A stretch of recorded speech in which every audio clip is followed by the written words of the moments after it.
सिवनी मालवा के ग्राम बराखड़ में विगत दिवस गो तस्करी के मामले में लंबे समय से पुलिस की कार्यप्रणाली पर सवाल उठ रहे हैं, परंतु इसके बाद भी जिला मुख्यालय पर बैठे आला अधिकारी अपनी कुंभकर्णी नींद से नहीं जाग पा रहे हैं, जिसको लेकर अब नगरवासी आक्रोशित हैं। शुक्रवार को नगर के युवा नरेंद्र रघुवंशी ने अपने साथियों के साथ मोर्चा खोल दिया एवं वो पुलिस के खिलाफ तहसील कार्यालय के सामने टेंट लगा धरने पर बैठ गए हैं।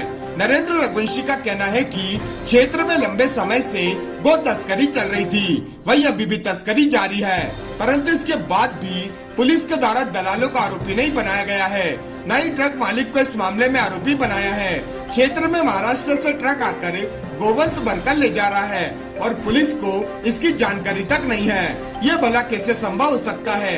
कहीं न कहीं इसमें पूरा खेल पुलिस की मिलीभगत से चल रहा था।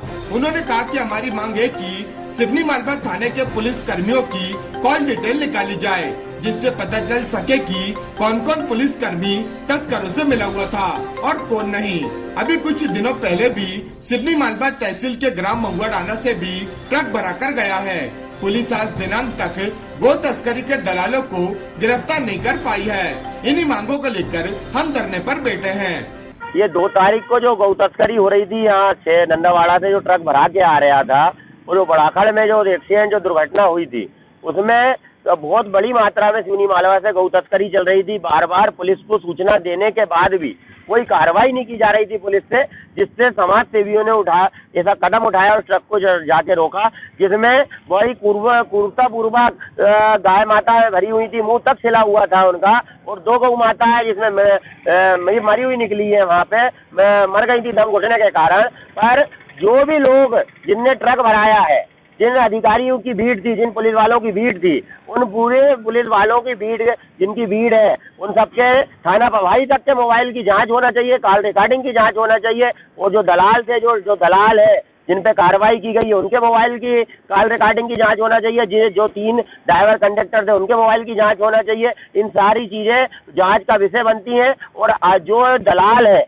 जिन पे 2 नाम जो नंदावाड़ा के नाम पे एफआईआर दर्ज की गई है दलालों के नाम पे, उन पर भी कोई कार्रवाई अभी तक गिरफ्तार नहीं की गई। पुलिस इतनी निकम्मी हो गई सिवनी मालवा की कि दलालों को आज तक गिरफ्तार नहीं कर पाई। नंदावाड़ा के दलाल है आज भी फरार चल रहे हैं।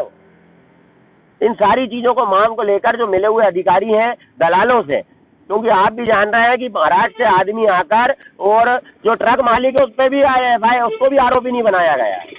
इन सब चीजों को लेकर कि जो दोषी है गौ माता की तस्करी में, उन सभी लोगों पर पूरी कार्रवाई की जाए, पूरी विवेचना के साथ, और जो मिले हुए अधिकारी हैं उन पर पहली कार्रवाई की जाए, क्योंकि उनके संरक्षण में गौ माता की तस्करी चल रही थी। अभी सूचना मिली है कि परसों नरसों, अभी भी वर्तमान में भी गौ तस्करी चल रही है। परसों नरसों भी महुआ ढाना से क्या हो रहा है कि पैदल ले जा रहे हैं घेर कर, और महुआ ढाना से एक ट्रक भराया गया रात में।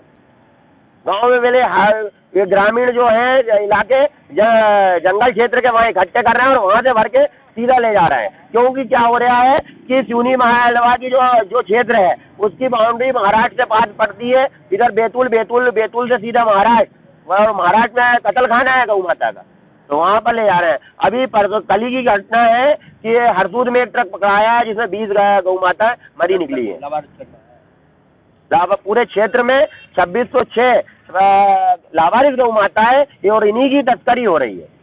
क्या कहना चाहेंगे पूरा ये घटना कब चल रहा है? अभी हाल में ही जो गो तस्करी बराखड़ में ये घटना घटी, उसमें गो तस्करी करने वाला जो ट्रक है वो बहुत लापरवाही से बहुत तेज गति से आ रहा था, और बराखड़ में टर्निंग पे वो पेड़ से टकरा गया और एक भीषण दुर्घटना हुई।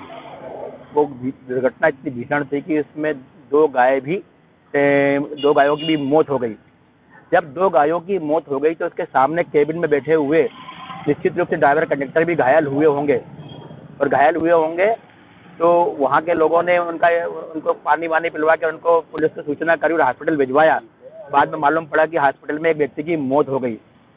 तो एक और तो सरकार ये बोलती है कि अगर ऐसी कोई घटना घटती है तो वहाँ जाकर आदमी रेस्क्यू करे, उनकी मदद करे, और उस घटना को देखकर सिवनी मालवा के कुछ वार्डों के लोग, बराखड़ के आसपास के गांव के लोग ने जाकर वहाँ पर गायों को बचाया, और वो जो दुर्घटनाग्रस्त लोग थे उनको बचाया।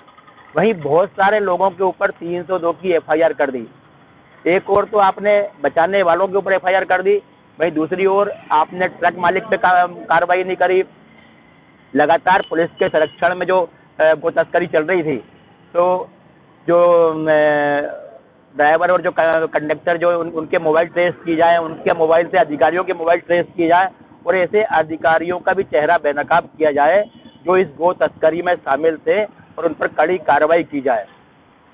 और जो रेस्क्यू करने गए थे, जो लोगों को बचाने गए थे, जो गायों को बचाने गए थे और उस दुर्घटना को सुनकर वहाँ पर स्पॉट पे गए थे, तो उसकी ईमानदारी से समीक्षा करके बेकसूर एक परिवार के 2-2 बच्चे, कुछ तो अभी जो बालिग हुए हैं, कुछ जिनके माता पिता की बीमारी का इलाज उनके बच्चे करवा रहे हैं, ऐसे लोगों पर 302 की कार्रवाई करके उनका क्या कहते हैं जीवन बर्बाद करने का जो प्रयास किया जा रहा है।